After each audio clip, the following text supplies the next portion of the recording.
Okay, I am hoping that my camera tracks him while he's lunging around because at the end of the last video, it kind of stopped tracking him. So I'll just restart if we need to. Okay, so with Blue, I did start him. So in the previous video, I had a 14-foot lead rope with him. So when I first started teaching him how to lunge, I was just doing it with that lead rope. He struggles loping. Like he just struggles with maintaining the correct lead and just figuring out where his feet are underneath him when he's loping.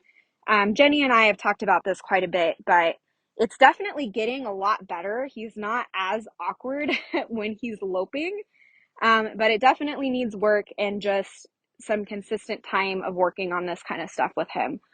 Same thing under saddle. He still will crossfire and try to switch leads until he finds the one that's more comfortable with the direction that he's going.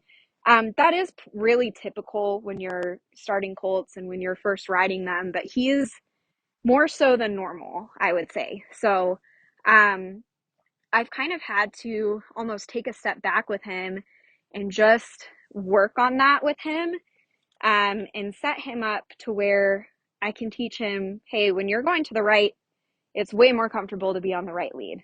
When you're going to the left, it's more comfortable to be on the left lead. So I'm going to kind of give you some pointers on how to do that with him. But when I had him on that shorter lunge line, essentially, it wasn't really setting him up to figure that out on his own. And it didn't give him enough room to lope around, because he'd hit the end of that lead line, then his hip would get pushed out, and then he'd crossfire, and then I tried to speed his feet up, and he just wouldn't pick up the correct lead behind. So I started putting him on a longer lead line, longer lunge line, and just giving him more room so that, when I went to speed up his feet, I wasn't pushing his hip out and essentially causing him to do the opposite of what I wanted him to do, if that makes sense. So, I just think giving him more space has really helped him figure out his leads when he's loping. So, that's my reasoning behind that. And I don't think you'll always have to keep him on a longer lead lunge line, but for now, I think it's really going to help him until he gets more consistent about it, and just gets used to loping and starts building up that muscle and that strength for himself to maintain the correct lead when he is loping. So that's also part of it.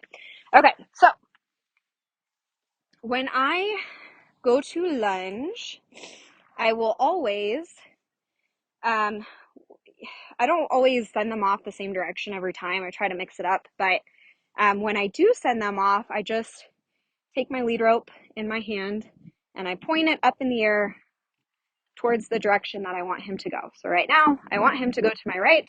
I'm gonna point to my right. That was pretty good.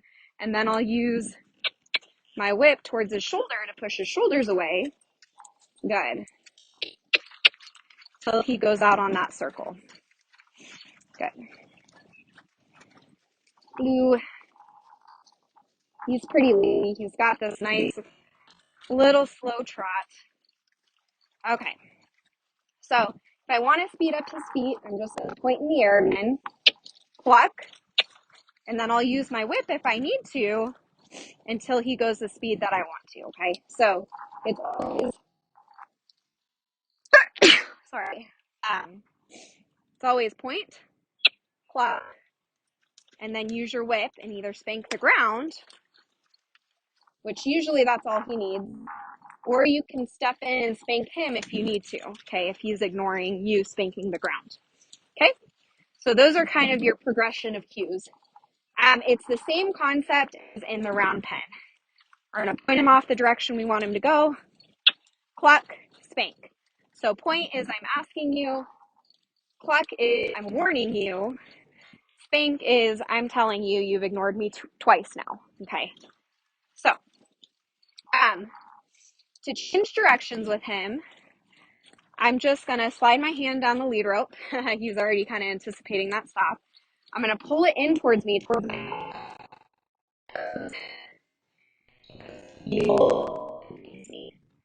good boy. Okay, I'll send him off the other way. Point, cluck, go to his shoulder first. and then his hindquarters once his shoulder moves away from me. Okay, so I'm putting him on that circle, and then I'll get behind him and drive him forward if I need to.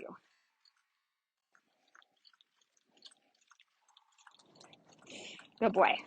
If he hits the end of this lead rope and he gets a little bracy and pull his head towards me, okay, I want a little bit of slack if I can in that lead rope because I don't want him hanging on that halter and just pulling on me the whole time. Okay, so that's kind of how I've created that. I'll yield him again. Do this a couple times. Good boy. Point him off. That was good. Better.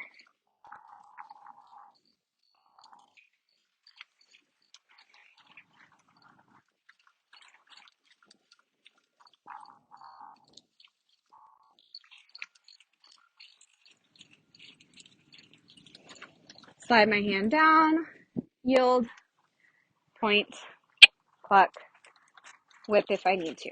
Okay, so another thing, just while I've got him trotting around here, I don't just want him trotting aimlessly in circles, okay?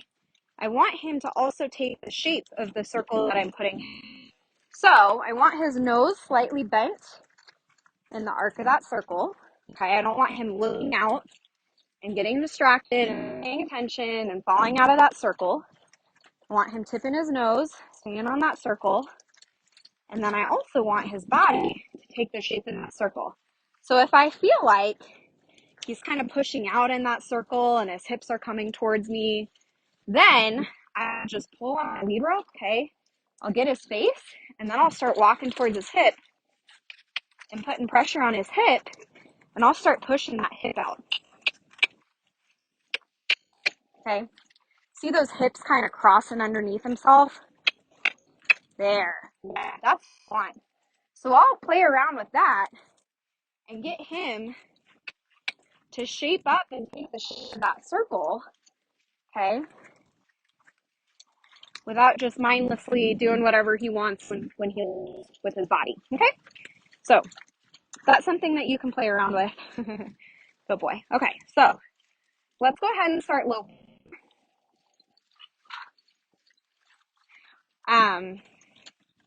Actually, so before I do that, so this is the first way that I will stop him and change directions, is I'll just yield. There you go. The second way that you can change directions is by stepping in front of him, just like in the round pen, and then having him basically do a rollback. There you go. And sending him off the other way. So I'll slide my hand down my lead rope just like before, but now I'm actually going to step in front of the shoulder, point him off, there, and then send him off the other way, okay? This can be a little awkward when you first, if you've never done it before, just to forewarn you, it can be a little awkward, but just keep trying it until you figure it out. A lot of it is just making sure that you're setting yourself up right to cue your horse. So I usually will put my whip in my other hand and then slide my hand down, step in front, change hands with my whip, push him off the other way. Good boy. Okay, so that's what that looks like. All right, so now we can lope him. So I'm going to point. Good boy. There, he switched. So when he crossfires like that, there, I'm going to speed up his feet and put some pressure on him until he picks up the correct lead behind. So he's doing a lot better with maintaining the front lead. Good boy. But he still crossfires quite a bit. Right there. Speed up. Point, cluck. I need to run. He's kind of ignoring me here. There. And then once he changes, I'll take that pressure away. Okay. Good boy. Loop around a circle or two. Just maintaining that lead. Good.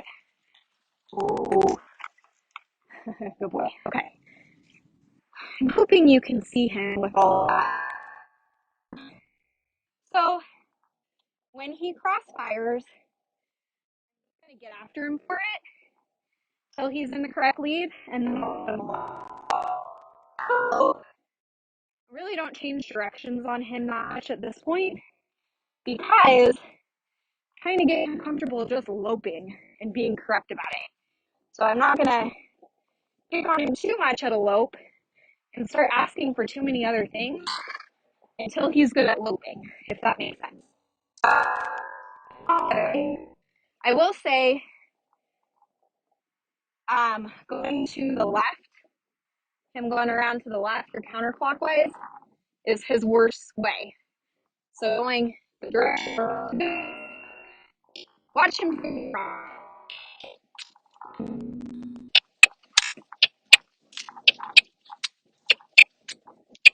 I'm going to try to get behind him a little bit. There, till he finds the right answer. Good. Oh, now we're tracking again. Okay, that's nice.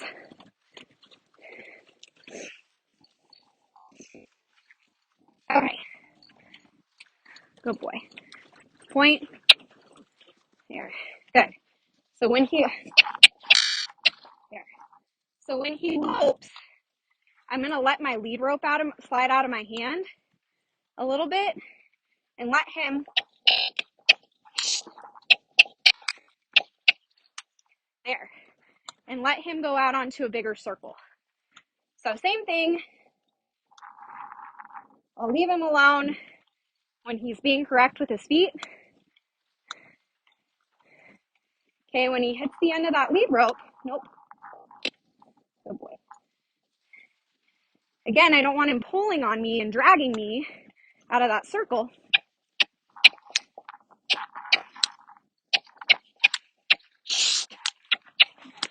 Come on, buddy. There.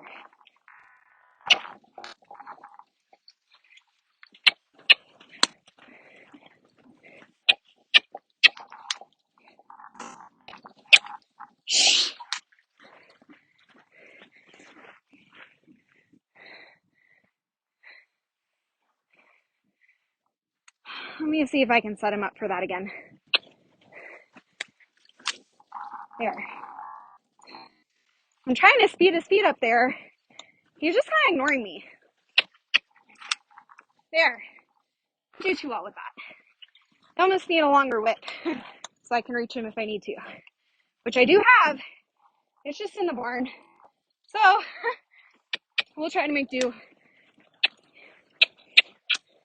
There, he changed in front. There's the back. Now we'll leave him alone. There. Good. Good. So what I was trying to say before we ran into all of that,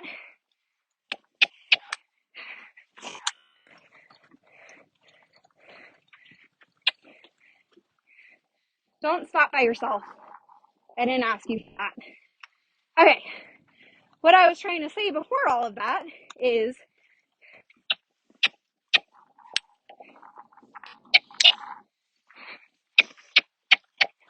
I told you he was going to prove me wrong. Buddy.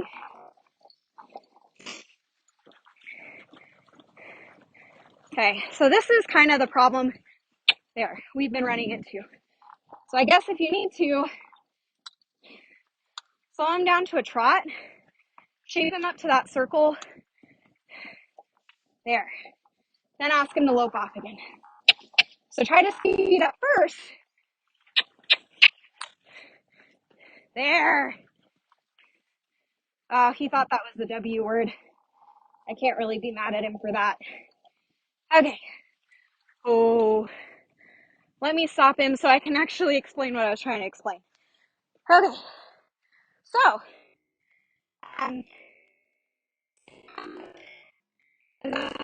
yes, I want to go onto a bigger circle at the lope, but just because he's going in a bigger circle does not mean he gets to drag me wherever he wants to, okay? So I still want to keep moving, right? I don't want to drift and start wandering everywhere with him. I need to maintain my ground where I'm standing when I'm lunging. You're walking a small circle, and you really should not go bigger than that circle, and that circle should not move. Okay, so I know, buddy. Becky. Good boy. Okay, um, so when he gets to the end of that lead rope, even at a lope, I'm just gonna bump his nose and make him get off of that halter pressure and shape up to that circle. I don't want him pulling the lead rope out of my hands ever, okay?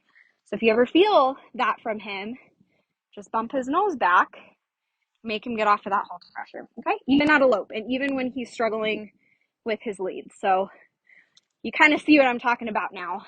I do end with him going around on the correct lead for at least like 3 or 4 circles if I can without switching, okay?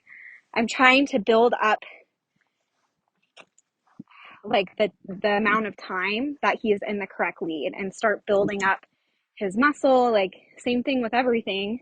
Once he gets it correct, I'm going to start asking for a little bit more and then a little bit more and then a little bit more until he's just loping around on the correct lead all the time. Okay. So we'll ask him again. Point, cluck.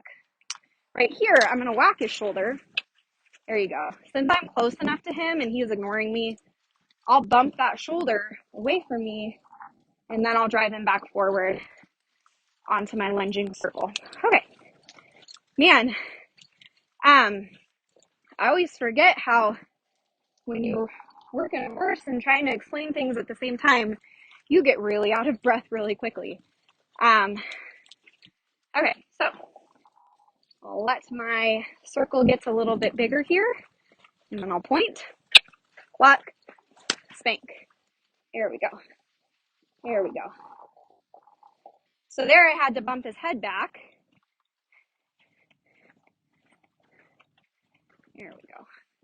So see how I'm not moving? Good, and I'm not letting him drag me anywhere. If I feel like he's about to get stuck, I might, buddy, here, jeez, you're just ignoring me today. Set you up again.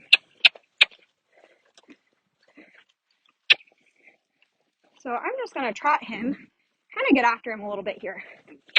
So it's getting a little bit ridiculous, and we're just ignoring me right now.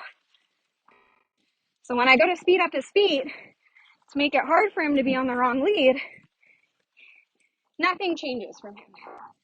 And it's really kind of hard for me to get after him for that because he's so far away from me. So I'll get after him a little bit more. Good. In a smaller circle, and then send him back out again. Good. It's like right here in this corner, he wants to switch. So if I need to, I'll just start putting a little pressure on him in this corner, and I'll leave him alone. Let him go around again. There. That was better.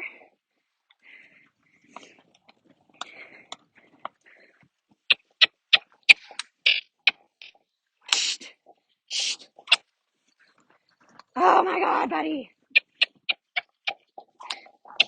There we go. Let my lead rope out. Okay. So that's probably been my biggest frustration with him, to be honest. But he is getting better. Oh, there he corrected himself. That was really good. I'm just trying to, as much as I can. Okay. Stop. Pay attention. There. As much as I can, make the right thing easy and the wrong thing hard.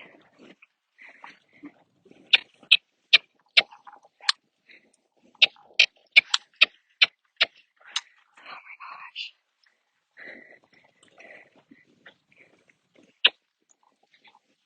Okay, there we go. So, however you need to do that, with him, he's been honestly different than most colts that I work in that regard. He just gets comfortable being on the wrong lead. And so I've had to kind of come up with some creative ways, and it almost changes sometimes, to get him on the correct lead. Like, there, good.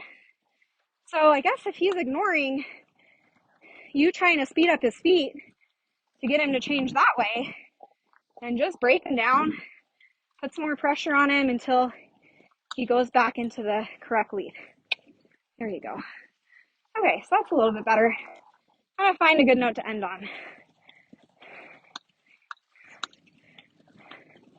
Here he's kind of pulling on me, so I'll pull back. He keeps wanting to stop kind of on this end of the arena, so I'm gonna make sure that I don't stop him there.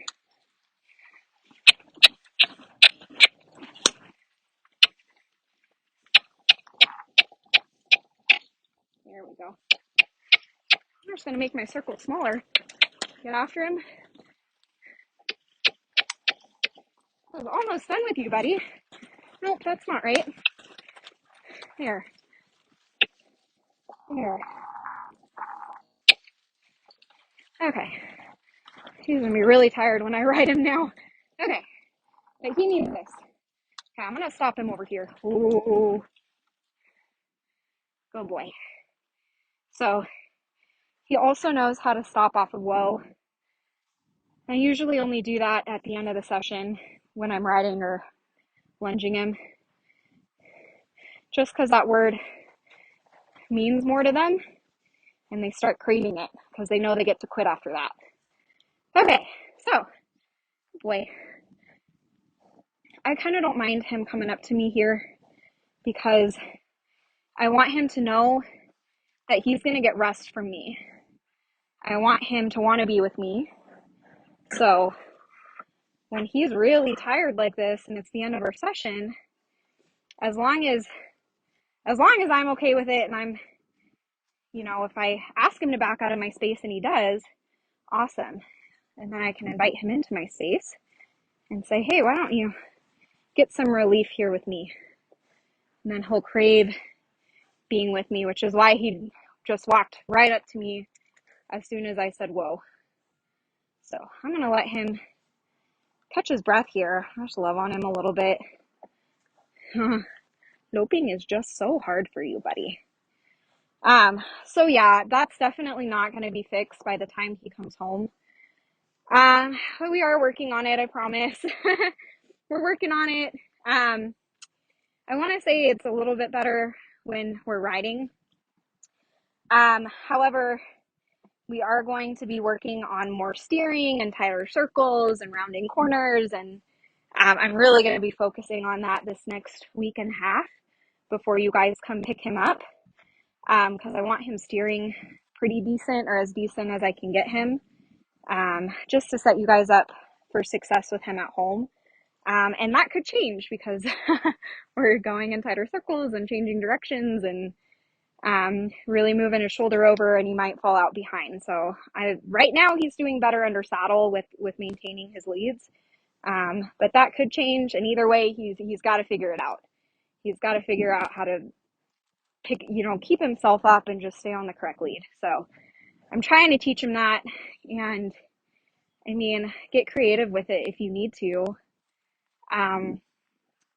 Because he's just still trying to figure it out, and he's a bit stubborn when he gets on the wrong lead, and he just kind of wants to stay there, and sometimes it's really hard to make that hard for him to get him correct again. So that's basically what all of that was okay, this isn't working. How do I make this hard for him to motivate him to do the right thing? So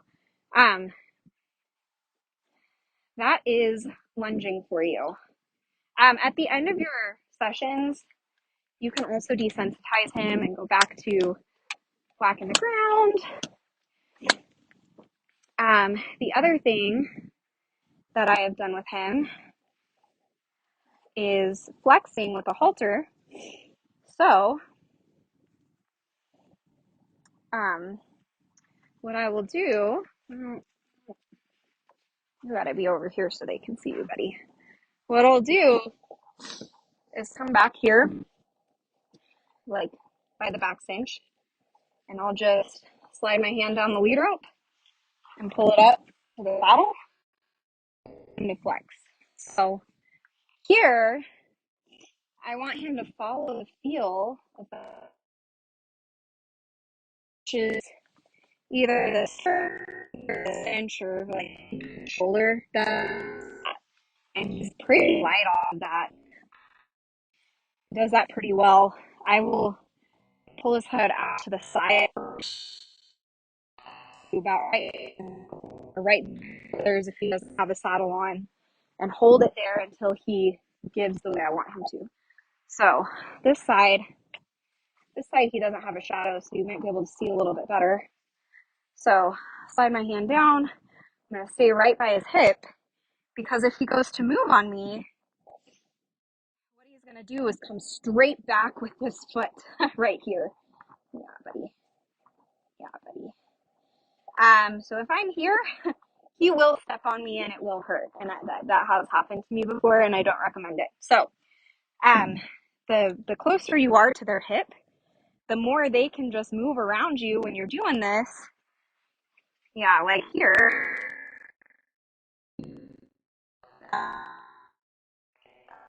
So that's what I did when I was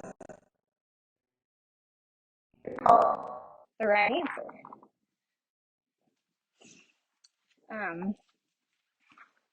We moved again. Sorry.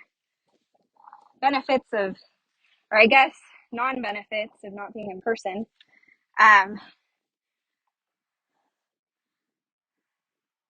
There, I'll release. Good boy, buddy. Okay, so I always do pretty much everything that I can on the ground that I would do under saddle before I do it with them under saddle. So this is the first thing I will do with them when I get on them is flex their head from side to side with a bit in their mouth. Good boy. Okay. There's a ladybug on my saddle. Okay. All right. So I think that's it for this video. Again, please reach out to me if you guys have any questions on that. That may have been a little bit confusing. I try to be as clear as possible, but if you are working on this at home and you're just struggling, I might be able to do like a virtual lesson or you could send me a video of kind of what he's doing, and maybe I can send you a video back on how to correct it. But we can talk about that more in person too. So anyways, cool.